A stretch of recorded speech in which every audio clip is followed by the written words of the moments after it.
రక్త శక్తిని క్రీస్తు వారి యొక్క శరీరమును అనుభవపూర్వకంగా తాకడానికి ప్రయత్నిస్తాం.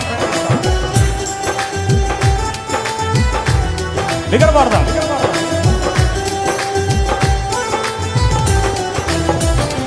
యేసు రక్తము రక్తము రక్తము, యేసు రక్తము రక్తము రక్తము, అమూల్యమైన రక్తము, నిష్కలంకమైన రక్తము, అమూల్యమైన రక్తము, నిష్కలంకమైన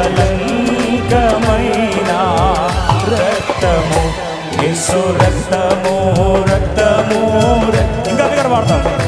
యేసు రక్తము రక్తము రక్తము,